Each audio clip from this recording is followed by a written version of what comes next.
She locked her little boy to his death, and the prosecutor showed her all her indignation. Kenton Brown cannot give you a victim impact statement. And there is nobody here in this courtroom from his family to give you a victim impact statement. The little boy that sat in his car seat and suffered for hours upon hours while his skin seared against the hot plastic of the buckle between his legs, with his little wet diaper stuck to him in the heat.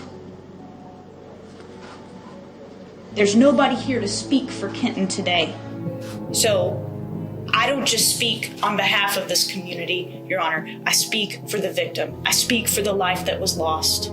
Kenton Brown, just 2 years old, lost his life after spending 12 hours locked in a car at more than 50 degrees Celsius. What did his mother do in all that time?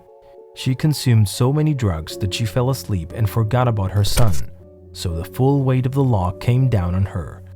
Ms. Schaus, you have a charge of murder, second-degree possession of a controlled substance, and possession of marijuana. I'm going to enter your plea of not guilty. Wait 1 minute, I'm going to read the charge. During the investigation into the victim's death, above subject told detectives she left the victim, her 2-year-old son, in her vehicle for several hours unattended, resulting in his death. During execution of a search warrant, the above location, subject's residence, detectives recovered suspected marijuana and Xanax. The case had everyone in shock, especially Molly Schaus, little Kenton's mother. Of course, her mistake ultimately ended up costing her son his life, and now she was facing a sentence of more than 30 years. He was 3 feet tall, and he had a measured weight of 26 pounds. Now, I plotted those on... You may. Ladies and gentlemen of the jury, we're going to take a 15-minute break now. Okay, it's 11:10 now. I'd like to be outside courtroom doors at 11:25, ready to come back in. The admonition is this: you are not to discuss this case. We don't allow anyone to discuss this case with you. There's no doubt in my mind that your emotions are genuine. Nonetheless, it is necessary for us to get through this trial without interruption. Despite the terrible images of this mother crying, it was still necessary to know what she had to say regarding the tragic death of little Kenton.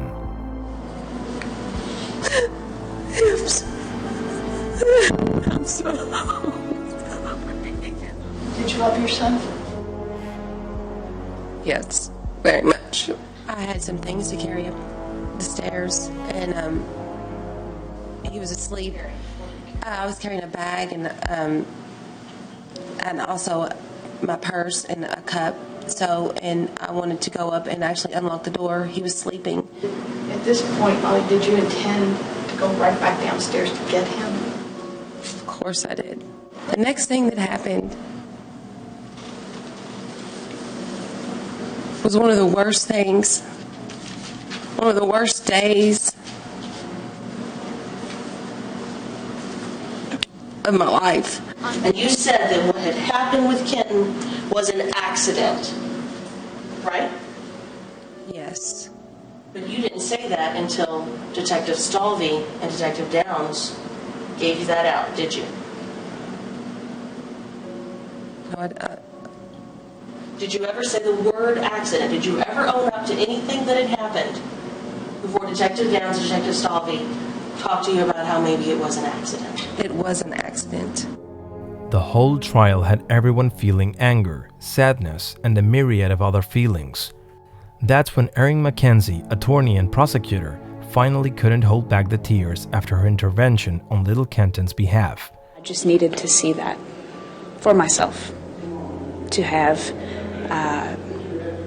peace with this case. The sentence was going to be exemplary because everything behind the baby's death was truly horrible.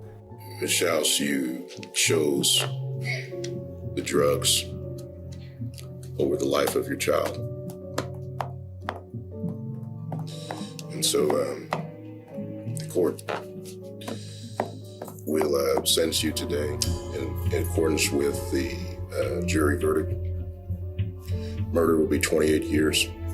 Possession of controlled substance first, 3 years. Criminal abuse, 2 years. one endangerment first 2 years. Each will run consecutive to the other. Total sentence is 35 years. Ultimately, however, Shouse wouldn't serve the sentence in its entirety because the Kentucky Supreme Court overturned it on the grounds that prosecutors weren't allowed to prosecute the culprit for a specific death such as Kenton's. So the woman only served 3 years before going free again, despite her responsibility in the case. What happened left everyone shocked, even those who are only there to enforce the law.